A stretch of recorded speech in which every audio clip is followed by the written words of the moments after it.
Bonjour à tous, c'est Effervescience, le magazine du CNRS Images et de Synapse Télévision qui régulièrement vous tient au courant de la science. Et cette fois-ci, notre invité est Jean Tirole, médaille d'or du CNRS. Jean Tirole, X-Pont, donc ça veut dire que l'école polytechnique, les ponts, formation en sciences économiques, vous êtes économiste. Et on peut dire que cette économie vous a fait, au fond, aborder énormément de champs qui, aujourd'hui, sont d'actualité. Vous dirigez la Fondation Jean-Jacques Lafon à Toulouse, vous êtes directeur scientifique de l'Institut d'économie industrielle, vous avez eu beaucoup de prix, le prix Hirjo Johnson, le meilleur économiste européen de moins de 45 ans, donc la médaille d'or du CNRS, c'est avec Maurice Allais qu'il avait eu comme économiste avant vous. Vous avez fait votre thèse sur les circonstances des bulles financières.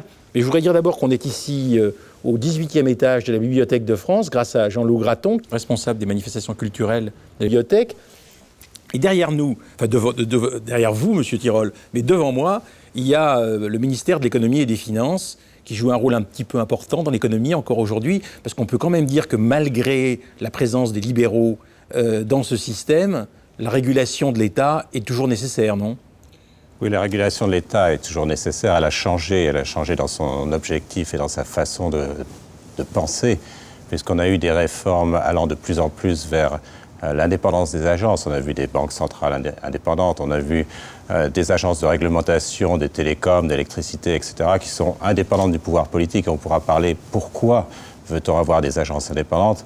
Les méthodes aussi de réguler ont changé, c'est-à-dire qu'on utilise de plus en plus le droit de la concurrence, on utilise des instruments économiques, et d'ailleurs dans le Grenelle, on a parlé beaucoup d'instruments économiques au lieu de ce qu'on appelle en anglais le command and control, c'est-à-dire essayer de réguler chaque aspect de la vie économique. Non, on essaie de donner des incitations. Donc la régulation a changé à la fois par ses méthodes, mais aussi par ses institutions. Alors on reviendra sur la régulation. Je voudrais commencer par ce dont vous êtes spécialiste, et bien sûr la microéconomie moderne, qui est basée sur la théorie des jeux, et qui représente et prédit les stratégies des divers acteurs économiques. Tout à fait. Je crois qu'il faut d'abord essayer de comprendre qu'est-ce qu'on fait en économie. En économie, on fait un peu comme dans les sciences de l'ingénieur, c'est-à-dire qu'on part d'une situation qui est bien identifiée peut-être, ou alors dont on reçoit une demande de la part des décideurs publics ou privés, on essaie d'étudier. Donc on fait un petit modèle, c'est-à-dire qu'on essaie de capturer la substantifique moelle et de faire un petit modèle qui capture l'essentiel de la situation. À partir de ce moment-là, il faut avoir des hypothèses à la fois d'objectifs et de comportement. Donc d'objectifs, par exemple, on peut supposer que les entreprises essaient de maximiser leurs profits pour faire plaisir à leurs actionnaires. Après, évidemment, on peut utiliser l'énorme corpus de savoir sur le gouvernement d'entreprise qui permet de considérer des déviations par rapport à la maximisation du profit. Mais bon, en première approximation, on peut supposer que les entreprises, par exemple, maximisent leurs profits. Ensuite, on essaie d'avoir des hypothèses de comportement. Donc, on essaie de supposer, on suppose en général que les acteurs économiques se comportent au mieux de leurs intérêts. C'est dans cette perspective que vous avez donc utilisé la théorie des jeux, oui. Vous avez systématisé son utilisation par les économistes, et en même temps en l'articulant avec la théorie de l'information. Voilà, donc il s'agit, comme vous le disiez, de prévoir ce que vont faire les autres. Alors, pour prévoir ce que vont faire les autres, il y a deux façons de faire. La première, c'est simplement de se mettre dans leur peau et essayer de comprendre comment on jouerait si on était à leur place.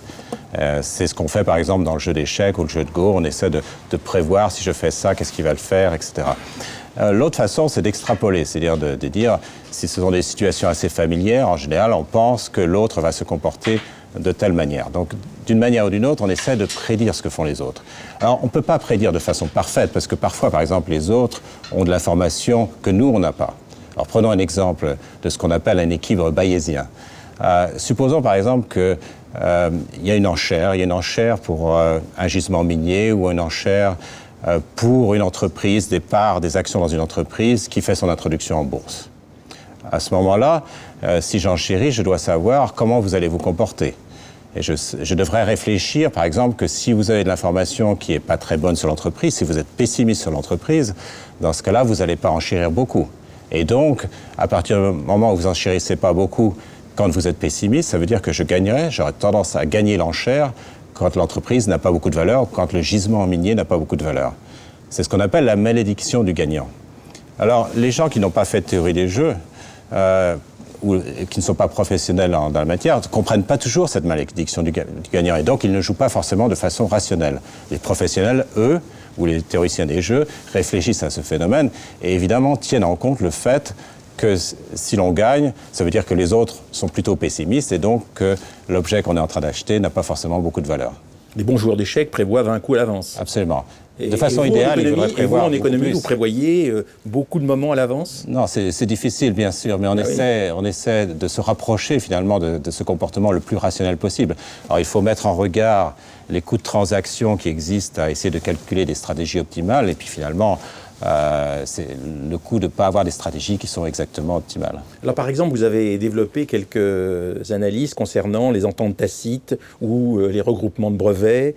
Le plus souvent, on manque quand même d'informations. Il y a des choses qu'on ne sait pas justement dans les ententes tacites. Alors comment est-ce que quand on est le concurrent d'entreprises qui sont en train de former une entente tacite, comment est-ce quand on est le concurrent d'entreprises qui font des regroupements de brevets, on peut se débrouiller avec une information qui reste quand même lacunaire? Alors, il faut faire au mieux, c'est-à-dire qu'on essaie d'avoir juste en moyenne. On ne peut pas avoir juste à chaque fois, mais en moyenne avoir juste. Peut-être qu'il faut prendre ce débat du point de vue des autorités de la concurrence qui, justement, ont besoin de s'occuper des ententes tacites, ont besoin de s'occuper des regroupements de brevets. Donc, on peut parler des deux. Pour les ententes tacites, justement parce que c'est très difficile de détecter les ententes tacites, ce qu'on peut faire, c'est essayer de réfléchir, par exemple, lorsqu'on réfléchit à une fusion, est-ce que, par exemple, la Direction générale de la concurrence à Bruxelles autorise une fusion entre deux entreprises ou non, est-ce que les circonstances sont telles que l'entente tacite va être facile? Donc, par exemple, notre groupe à Toulouse a aidé la Commission européenne à réfléchir à des règles sur les fusions qui disent, dans ces cas-là, on ne s'inquiète pas trop sur la possibilité d'entente tacite, et dans ces cas-là, attention, c'est dangereux. Donc c'est un peu des lignes directrices qu'on a conseillées à la Commission. Alors, vous avez en même temps, vous êtes intéressé à des choses qui se passent, par exemple, à EDF, par exemple, dans les télécommunications, et en fait, toute la régulation des industries de réseau vous a passionné. Et quand on vous lit, on se rend compte que cette régulation des industries de réseau, c'est un phénomène spécifique, très difficile à organiser, mais qui permet, par exemple, dans ces secteurs où les monopoles pourraient éventuellement être extrêmement nocifs pour les clients que nous sommes, piéger d'une certaine façon ceux qui veulent imposer le monopole. Le consommateur, lui, pourrait être piégé parce que des prix élevés, des services médiocres qui lui seraient imposés par le monopole. Et vous nous montrez que, en fait, on peut s'opposer à cela. Alors, peut-être il faut revenir un peu en arrière. C'est-à-dire qu'en 1982, juste après mon doctorat, j'avais commencé à travailler avec Jean-Jacques Lafont sur cette réglementation des industries de réseau, c'est-à-dire les télécoms, l'électricité, gaz, poste, chemin de fer, etc. Et nous avions réfléchi parce qu'à l'époque, il y avait déjà tout un mouvement pour essayer de responsabiliser mieux les entreprises vis-à-vis de leurs coûts. C'est-à-dire que si leurs coûts sont élevés, automatiquement, les prix vont être élevés pour les consommateurs. Et aussi pour introduire un peu de concurrence dans ces systèmes. Mais, comme toujours, la concurrence ne doit pas être une idéologie et il faut arriver à introduire de la concurrence de façon intelligente, pas en gâchant des ressources ou en décourageant complètement les opérateurs historiques de construire des infrastructures de réseau. Ou en gâchant le service public. Voilà, et le service public également. Donc il faut respecter la spécificité. Absolument. En même temps. Et par exemple, on a beaucoup insisté sur le fait qu'on peut avoir à la fois service public et concurrence. C'est-à-dire qu'on peut subventionner, par exemple, certains services publics, mais en ayant une situation de concurrence entre opérateurs pour fournir ces services publics. D'une certaine façon, il y a quand même là aussi un engagement politique. Je sais que pour vous, l'économie doit être dépolitisée. Vous reconnaîtrez avec moi que les économistes qui insistent sur le respect du service public, le développement du service public sont plutôt classés à gauche, et que les économistes qui, à l'inverse, insistent sur l'introduction de la concurrence sont plutôt classés à droite. Alors je sais qu'il ne faut pas vous classer, que ce serait vraiment une erreur très grave, mais dites-moi ce qu'il en est. Vous dites non, l'économie est une science neutre. Non, je crois que la plupart des économistes dans le monde entier, et là je prends ceux qui sont très à gauche jusqu'à ceux qui sont très à droite, sont tous pour l'introduction de la concurrence, mais une concurrence intelligente. Encore une fois, une concurrence qui ne soit pas une religion. Une concurrence qui améliore l'efficacité, qui améliore l'innovation, qui diminue les prix pour les consommateurs. Alors après, il y a la question de la réglementation. Et la réglementation, on en parlait, a quand même pas mal changé les dernières années. à la fois sur la façon dont on conçoit la réglementation, comment elle va être faite, c'est-à-dire par des agences indépendantes. Alors, ce n'est pas à l'économiste de dire qu'il faut tel ou tel service public. Je crois que tous les économistes sont d'accord qu'il faut une aide aux plus démunis, qu'il faut un peu d'aménagement du territoire, etc. Mais ça, c'est une décision à la limite politique. Par contre, comment on met en œuvre ces services publics, là, c'est une décision économique. Et il est important qu'on résiste aux pressions politiques. Et c'est pour ça que les économistes, pour la plupart, ont encouragé le développement d'agences indépendantes pour les télécoms, pour l'électricité, pour d'autres choses, et aussi pour les autorités de la concurrence, qui sont indépendantes également, et puis les banques centrales. Puisqu'on a très bien vu que l'intervention politique, par exemple dans la politique monétaire, a conduit à des désastres. Oui, mais il faut quand même qu'il y ait un minimum de régulation à l'initiative de l'État. Si on touche à la question de la régulation, est-ce que les agences suffisent pour les procédures de régulation? Vous avez un collègue, qui d'ailleurs a eu une médaille au CNRS, qui s'appelle Boyer, Robert Boyer, qui a beaucoup travaillé sur ces problèmes de régulation économique. Alors moi, je voudrais vous interroger. Cette régulation économique, elle n'est jamais neutre non plus. Plus il y a de régulation, plus on est pour le rôle de l'État qui régule, plus on pense que ce n'est que les agences qui peuvent réguler, elles ne régulent pas toujours grand-chose, plus on est pour un certain libéralisme, non? Non, je pense que les agences indépendantes peuvent avoir une régulation plus forte, justement parce qu'elles sont indépendantes, elles sont plus indépendantes des groupes de pression. Et donc, la réglementation peut être effectivement plus forte. Et puis, il faut qu'elle soit plus intelligente qu'elle l'était. Prenons un exemple, l'environnement. L'environnement, on était dans une situation avant où la réglementation de l'environnement, c'est qu'on disait à telle ou telle entreprise, votre pollution sera de temps. C'est un exemple typique de mépris de la théorie de l'information, puisque ceux qui régulaient étaient incapables de savoir quel était le coût de dépollution pour telle ou telle entreprise. Donc ils faisaient ça un petit peu au hasard. Maintenant, on a mis en œuvre des droits de permis, des permis d'émission négociables, qui fait que si une entreprise, si ses droits valent 30 € par exemple, et qu'une entreprise, ça lui coûte 100 € pour dépolluer, elle ne va pas dépolluer, et une entreprise à qui ça coûtera 5 € pour dépolluer, va dépolluer. Donc on va avoir une situation efficace. Et de fait, les économètres qui ont étudié l'effet de l'introduction des droits à polluer ont trouvé qu'en moyenne, ça diminuait le coût de dépollution de moitié, ce qui est tout à fait important. Parce que si ça coûte très cher de dépolluer, il y a une perte d'efficacité économique, mais il y a aussi une perte de crédibilité de la lutte anti-pollution. Alors voyons comment un climatologue envisage ce problème économique.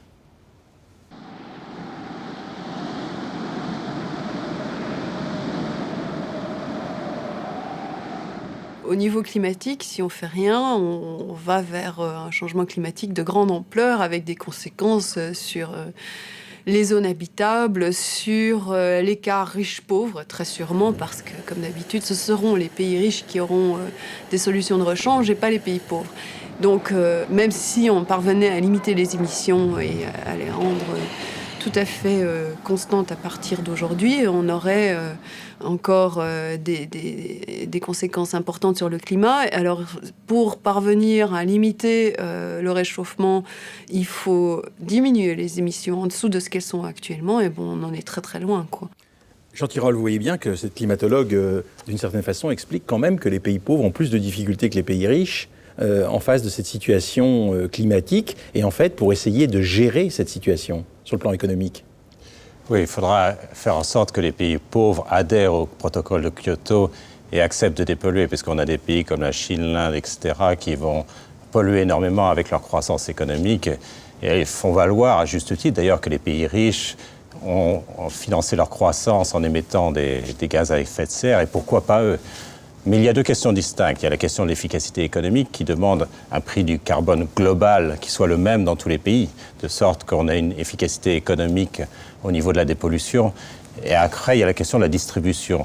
Et là, on peut envisager qu'il y ait des transferts de permis vers les pays en voie de développement pour faire en sorte qu'ils soient incorporés au protocole de Kyoto. Mais ces transferts de permis, est-ce que ça va coûter de l'argent éventuellement aux pays en voie de développement? Est-ce qu'ils auront la possibilité, si vous voulez, éventuellement de polluer un tant soit peu compte tenu de leur état de développement, ce qui est indispensable? Je dis un tant soit peu, enfin plus qu'ils ne devraient le faire, ou pas? C'est ça la question qui se pose. Ils auront le choix, c'est-à-dire qu'on pourra leur donner des permis gratuitement.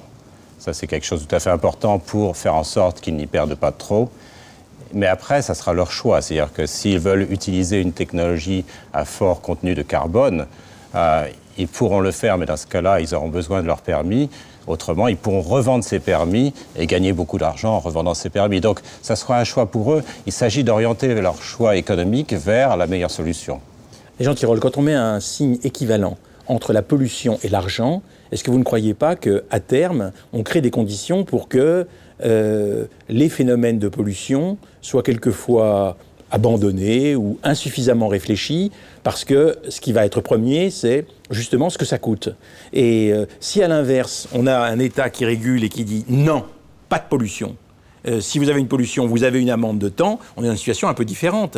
Alors, j'ai l'impression qu'avec cette possibilité d'acheter le droit de polluer, on est dans une situation où ceux qui ont de l'argent peuvent continuer à polluer tranquillement, ce qui gêne finalement la totalité des citoyens que nous sommes, alors que les autres, qui n'ont pas les moyens, eh bien, sont obligés, eux, d'investir pour dépolluer.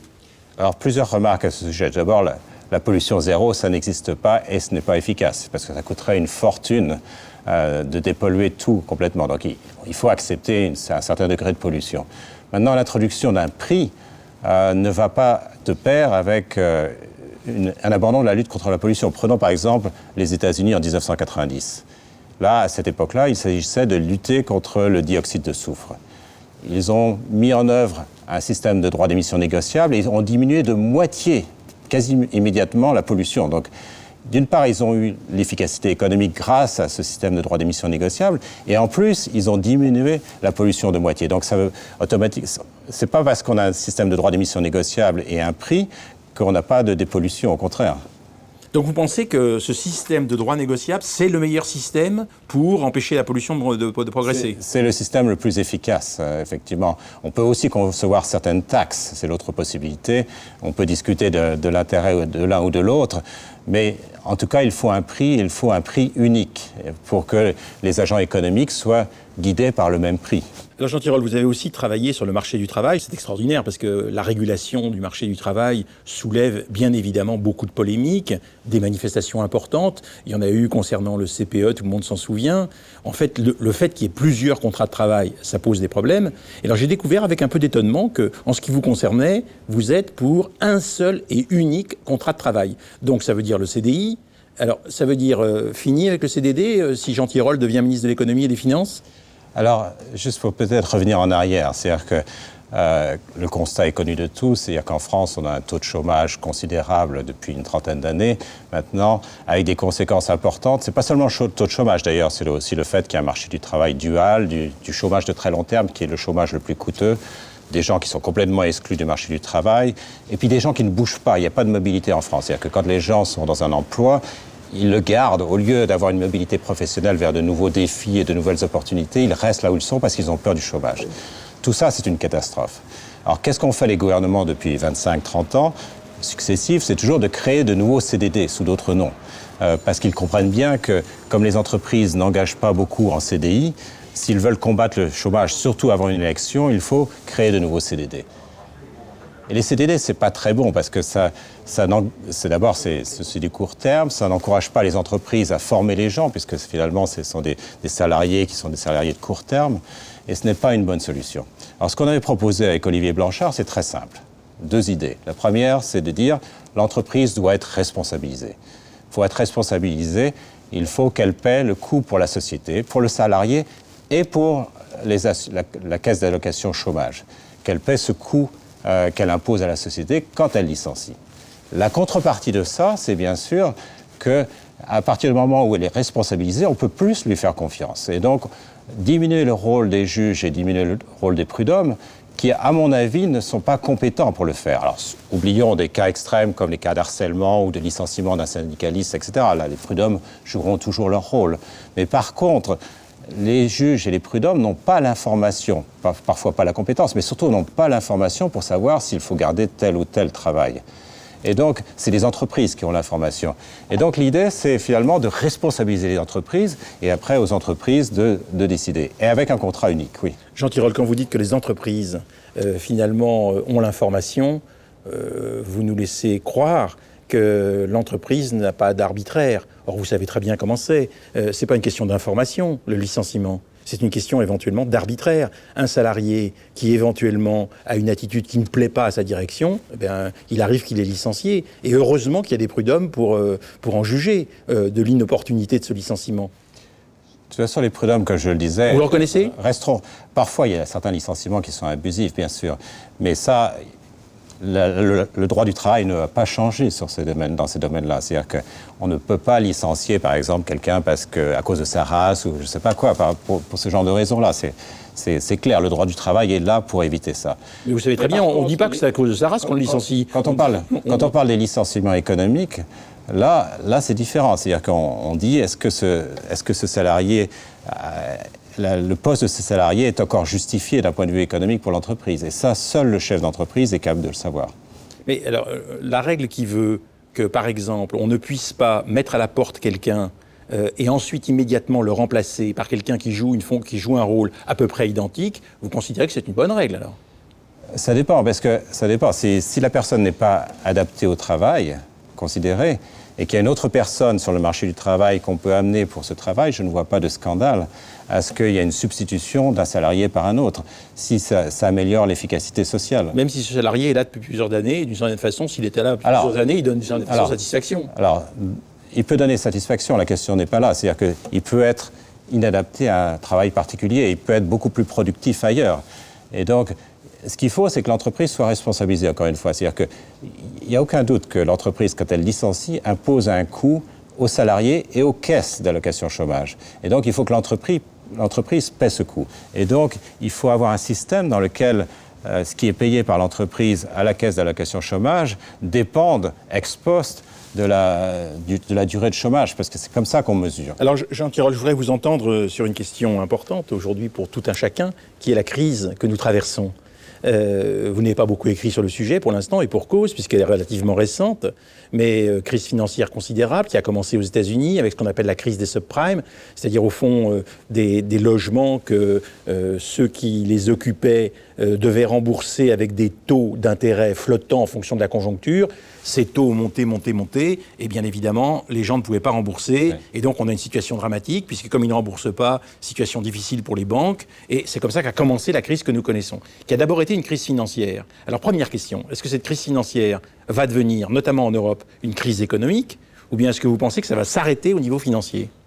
Les crises financières, en général, deviennent des crises économiques, c'est-à-dire qu'il y a du resserrement du crédit. C'est-à-dire que quand les banques, en particulier, perdent du capital, elles sont obligées de diminuer leurs prêts. Elles diminuent leurs prêts aux entreprises, ce qui fait que les entreprises investissent moins et que ça crée une récession et éventuellement un petit peu de chômage. Donc, je vois en tout cas aux États-Unis et un petit peu en Europe, parce que l'Europe est indirectement exposée à ces crises, un resserrement du crédit et quand même une crise économique.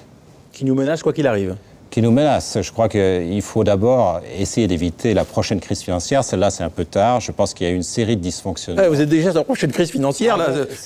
Moi, je suis pour l'actuelle, parce que la crise économique, elle risque de nous menacer à très court terme. Il faut la gérer. C'est-à-dire que la Fed, la Banque Centrale Européenne, les autorités fiscales, etc., doivent gérer cette crise au jour le jour. Et c'est vraiment pas facile, parce qu'elles ont des compromis à faire. Mais moi, en tant qu'économiste, évidemment, j'ai mon idée sur comment gérer la crise, mais ce qui m'intéresse encore plus, c'est comment éviter la prochaine crise attendez, financière. Si vous avez votre idée, on va essayer de connaître votre idée. Comment est-ce qu'il faut faire aujourd'hui ? Par exemple, est-ce que vous pensez que M. Trichet a eu raison de ne pas toucher au taux directeur en Europe, alors qu'aux États-Unis, on a immédiatement baissé tous les taux directeurs ? Alors, aux États-Unis, la crise est très importante, comme vous le savez. Donc, il y a eu un renflouement assez systématique du système financier et économique par la Fed et par le gouvernement américain en général. Ça va à des tas de subventions aux propriétaires de maisons directes et indirectes. Ça va coûter très très cher aux contribuables américains. Nous, en Europe, on a quand même eu la chance d'éviter un petit peu ça. Alors, on est quand même exposé, puisque évidemment, les institutions financières européennes ont acheté des actifs aux États-Unis. Puis il y a eu aussi quelques problèmes immobiliers. On n'en a pas en France tellement parce qu'on n'a pas ces prêts risqués qui existent aux États-Unis. On a échappé beaucoup à la crise en France. Donc les situations européennes et américaines ne sont pas exactement les mêmes. Ceci dit, la situation de la Fed n'est pas très simple parce qu'actuellement, je pense que Ben Bernanke n'a pas vraiment le choix. Il faut qu'il baisse les taux d'intérêt. Mais en faisant ça, il renfloue finalement toutes ces institutions qui ont pris énormément de risques, ce qu'on appelle le risque de transformation. Prenons par exemple ces fameux conduits ou véhicules d'investissement structurés qui avaient des actifs à long terme et qui empruntaient pratiquement au jour le jour. Alors quand on emprunte et que les taux d'intérêt sont de 1 ou 2%, comme c'était autrefois le cas il y a quelques années, on gagne beaucoup d'argent. Le problème, c'est que quand les taux d'intérêt montent, ça devient désastreux. Et en refaisant baisser les taux d'intérêt à 2%, comme le fait Ben Bernanke, évidemment, on sauve des gens, des institutions financières qu'on ne devrait pas forcément sauver. Mais il n'y a pas vraiment le choix. Maintenant, on est pris dans l'engrenage et Ben Bernanke n'a pas vraiment beaucoup de choix. Alors vous pensez que lui, il a raison aux États-Unis et que, au fond, Trichet a raison en Europe parce que l'Europe est moins frappée de maintenir son taux. L'Europe est moins frappée, effectivement. Alors d'une certaine façon, qu'est-ce qui nous menace sur le plan économique? Le danger d'inflation existe en Europe, mais le danger de chômage existe aussi. Donc il va falloir faire quelque chose dans ce sens. Et là, on revient sur toutes les discussions sur le marché du travail et la France qui est particulièrement exposée avec son marché du travail extrêmement rigide et son manque de création d'emplois qui est extrêmement exposé à ces problèmes. Alors avec toute une série de collaborateurs à Toulouse, vous avez une école. Je suppose que vous suivez cette actualité avec votre école d'économie de Toulouse. Vous êtes parti de la Fondation de coopération scientifique de Jean-Jacques Lafont, qui va vous donner, je dirais, une accélération à votre école de scientifique. Vous avez une équipe d'économistes qui est rassemblée autour de vous. C'est donc un travail collectif qui accompagne le travail du chercheur que vous êtes. Oui, j'étais vraiment séduit quand je suis arrivé à Toulouse. J'étais au MIT, j'avais une année sabbatique et il y avait déjà une équipe qui était là-bas et ce travail d'équipe m'a toujours séduit et a continué et continue encore maintenant avec cette construction de Toulouse Sciences Économiques qui est un réseau thématique de recherche avancée qui nous a permis d'obtenir une fondation et cette fondation va être financée par le public et le privé. Donc ça nous permet d'avoir accès au mécénat.